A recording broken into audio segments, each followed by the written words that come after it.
It's good to have this opportunity to connect with each of you as together we enter this next stage of the Plenary Council journey. Since I last spoke with you, our daily lives have been deeply affected by COVID-19. I know that so many of you have been struggling to cope with work or lack of it, with school, finances, and even ill health. Indeed, as I record this message, the pandemic continues to dominate people's lives and thoughts, especially in Victoria, of course, but in different ways right across the country and the world. You might not have had much opportunity in the last few months to give a great deal of thought to our Plenary Council journey. Hopefully, though, you will still have experienced the pastoral care of your local church community as together we continue to respond to the ever-changing demands of this crisis. One helpful outcome of managing our lives during this pandemic is that with the dates for the two assemblies of the Plenary Council having been moved 12 months later, from 2020 and 2021 to 2021 and 2022, we now have more space and time to commit ourselves to entering more deeply into the process of discernment, which is, of course, at the very heart of the Plenary Council process. Recently, I did just that, and I took some time to prepare a paper on the journey of discernment. As I did so, some things clarified themselves for me, and I would like to share just a few of them with you now. You can explore them more fully if you would like to in the paper I have written, which is available on the Plenary Council website. Firstly, discernment is both a call and a challenge given to us by the Holy Spirit. It is an ongoing process which enables us to listen to what the Spirit is saying as we engage with each milestone on the Plenary Council journey. The fruit of this discernment will continue for many years to come.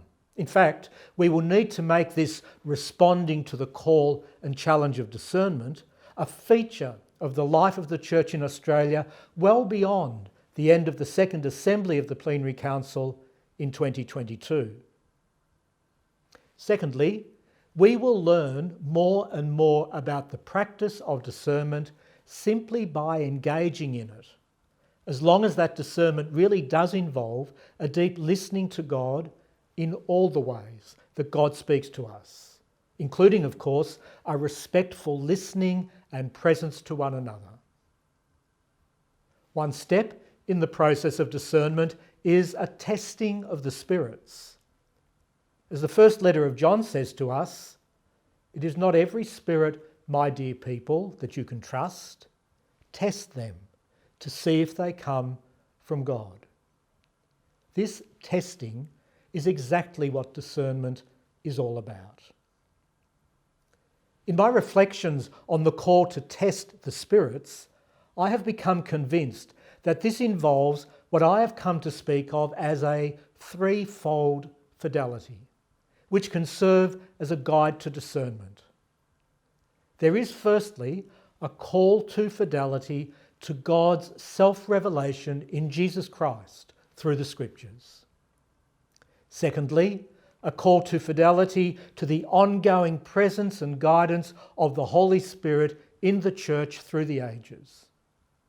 And thirdly, a call to fidelity to the presence of the Spirit in the life of the Church and the world today, speaking to us in the signs of the times.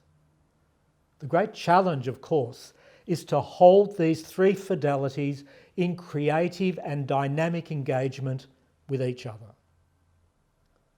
I encourage each of you to see discernment as being at the heart of our Plenary Council journey, not only for the time frame that takes us through to the Second Assembly in July 2022, but as an integral part of your personal daily faith journey, as well as the faith journey of your local church community.